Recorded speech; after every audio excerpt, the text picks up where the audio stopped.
Please be seated. Good kids.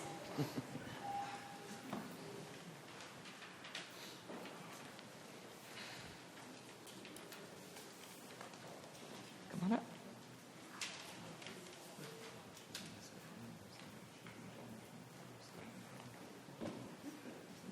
Hey.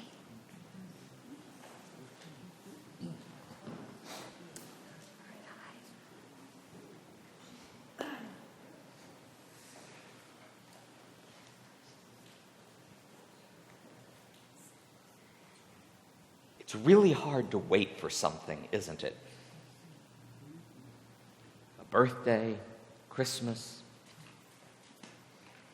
Yesterday, my son turned 5, and the entire day was a line of questions about, is it time for presents yet? I hate to break it to you guys, it doesn't get any easier to wait when you're an adult. Not knowing when something's going to happen, not being in control of things, that's just a hard part of being a human being.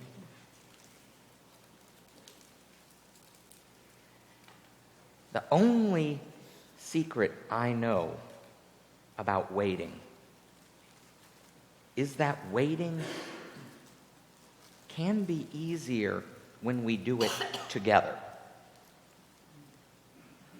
Knowing that you're not the only one who's not in control of the situation helps.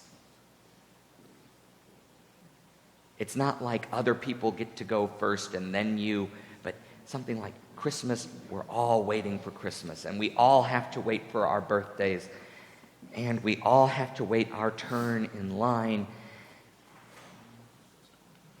And sometimes there are things that we know might happen sometime, but none of us are in charge.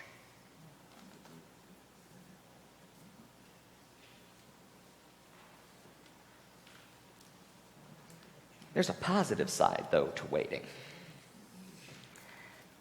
I think that my son yesterday enjoyed the anticipation of those presents more than the presents themselves when they finally came. Because the excitement of not knowing makes getting there more fun, right? Adds that surprise element.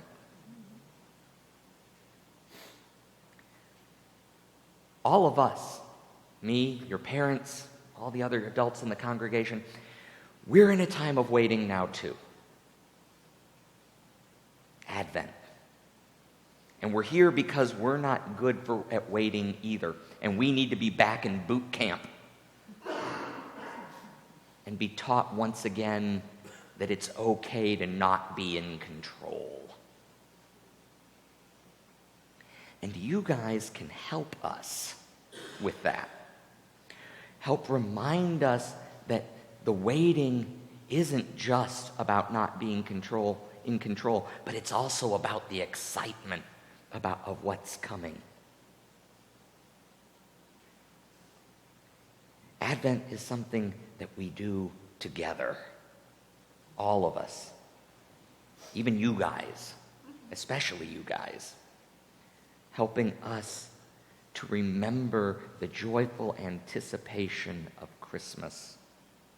Helping us to remember that it'll be better if we don't just rush forward into it, but if instead we wait for it to get here. Okay? Let's go get some stamps.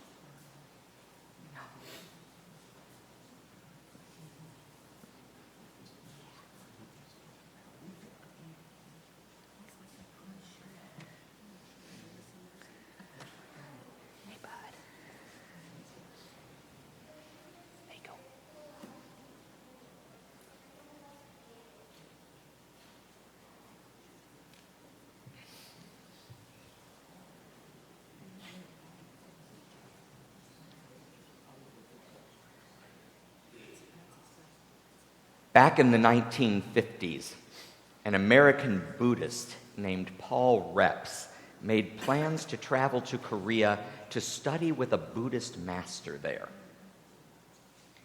He made the myriad arrangements that were necessary for the journey, and he traveled all the way to Japan.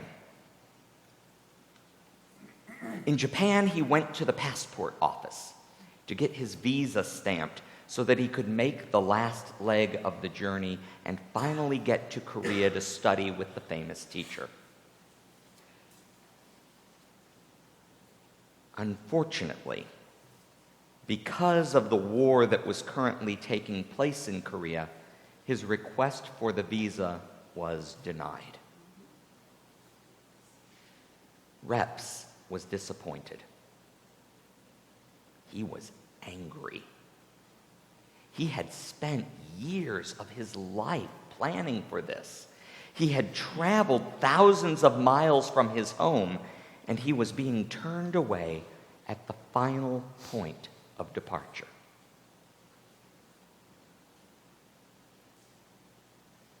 But instead of becoming enraged and lashing out at the clerk in the passport office, he went and sat down quietly in the waiting area. He pulled out his thermos and poured himself a cup of tea. And he sat there quietly, sipping it until it was gone. Then he pulled out some paper and an ink pot and some brushes, and he wrote a line of Japanese calligraphy. He got up, walked back to the clerk, handed him the piece of paper, and bowed deeply. The clerk read what Mr. Reps had written, stood up, and bowed back. And then he took his visa and stamped it and sent him on his way to Korea.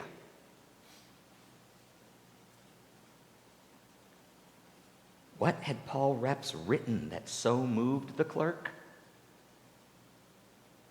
Just these simple words.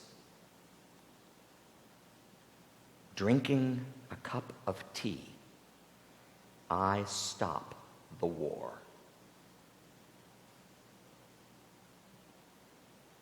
Drinking a cup of tea, I stop the war.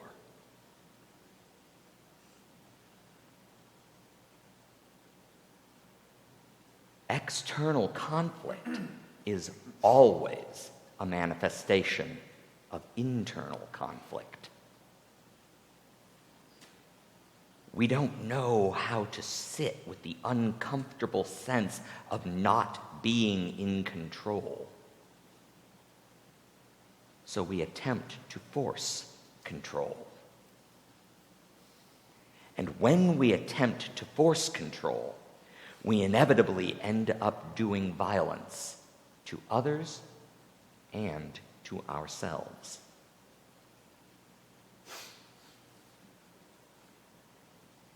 The season of Advent calls to us to give up this grasping after control.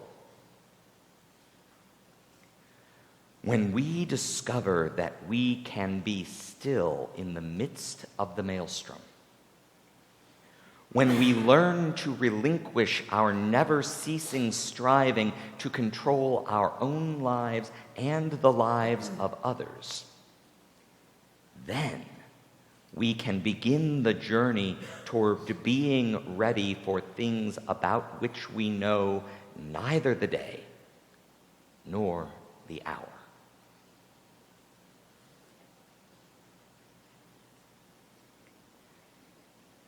As a part of learning to do this together, we are going to engage in an Advent discipline here on Sundays as a part of our time of worship. I'm intentionally going to keep the sermons of Advent very short. I will try to point us toward just a thought or two that arises in response to the readings we have heard from Scripture. And then I will share a poem that illustrates those thoughts. And then we will all sit together in a long moment of silence. I invite you to allow the silence to be a space where we can all practice letting go, where we can all stop grasping for control. I invite you to allow God's Spirit to enter into the silence and lead us to the place of peace where war-making stops and we discover what it is like to live in the house of the one who teaches us how to beat swords into plowshares and how to live in readiness for the coming of the Son of Man.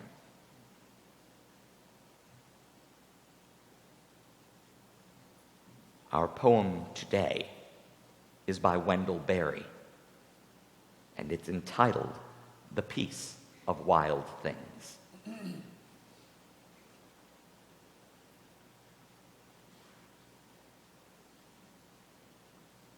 When despair for the world grows in me, and I wake in the night at the least sound, in fear of what my life and my children's lives may be, I go and lie down where the wood drake rests in his beauty on the water, and the great heron feeds. I come into the peace of wild things, who do not tax their lives with forethought of grief. I come into the presence of still water,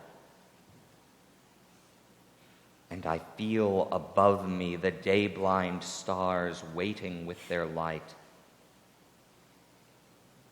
For a time, I rest in the grace of the world and am free.